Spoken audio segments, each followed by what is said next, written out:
Hi everyone, welcome back to my YouTube channel. My name's Stephen and there's 10 weeks to go until the marathon.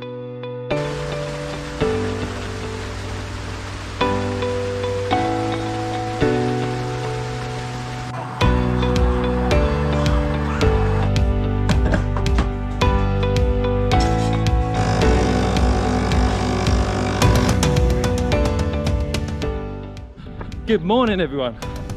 We are 10 weeks out from the Bedford Autodrome Marathon. I'm on my long run, 20k. Come join me.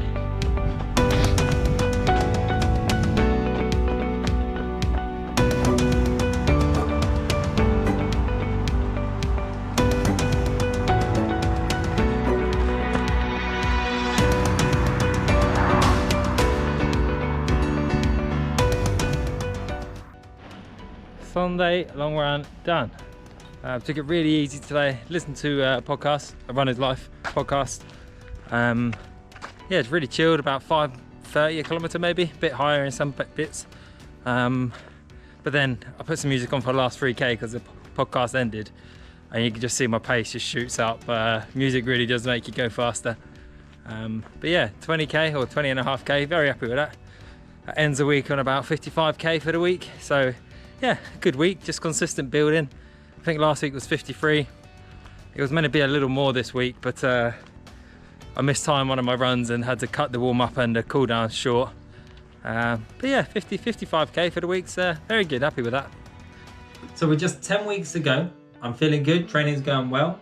For the last couple of weeks, a bit more speed has been introduced. So last week there was a tempo, 25 minutes, and then there was a session of 4 by 2k, which was kind of between half marathon and 10k effort, not so much pace, which went really well. And then a nice 20k run on Sunday. It's not just running that's in my program at the moment. I'm working with a company called Source Strength Training, which I mentioned previously.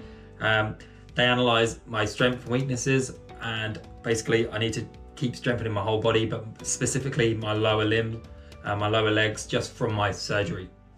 So this is a lot of calf raises and a lot of bridges and some exercises that I've never seen before, but I really feel them working, especially when I go out for a run. My legs feel strong, and coming back from an injury, especially surgery, to strengthen my weaknesses, to be able to run is absolutely vital, and without this strength training I literally wouldn't be able to run.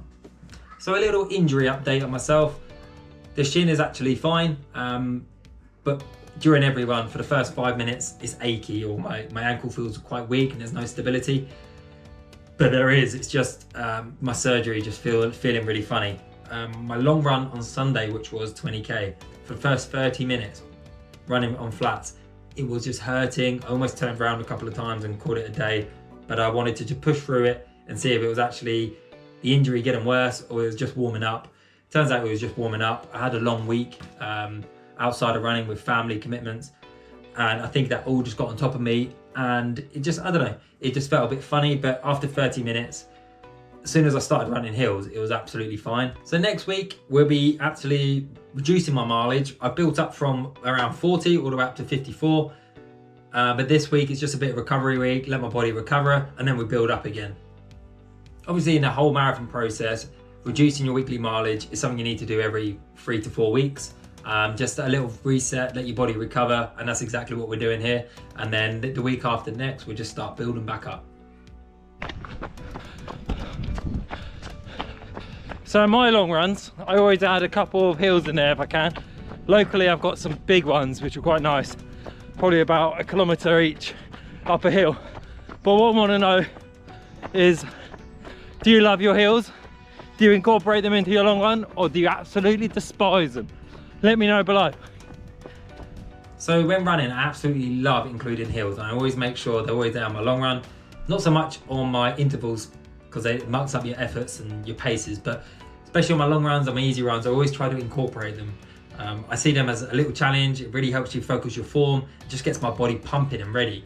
And it's just it breaks up the run for me. So I'll be like, I got a hill in 5k or 2k, and then all my focus is on getting to that point, which is a great way to break up your run if you find it a bit boring along the way. I always pause my music, pause my podcast, and just focus on getting to the top.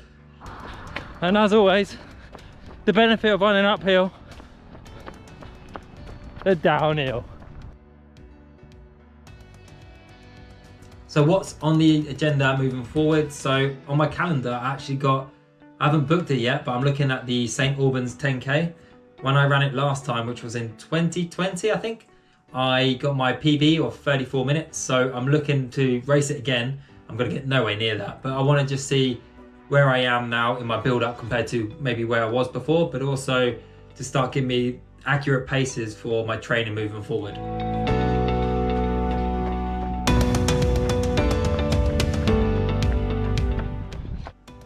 So is anyone else going to be running the St. Albans 10K with me? It's on the 6th of August. Let me know below.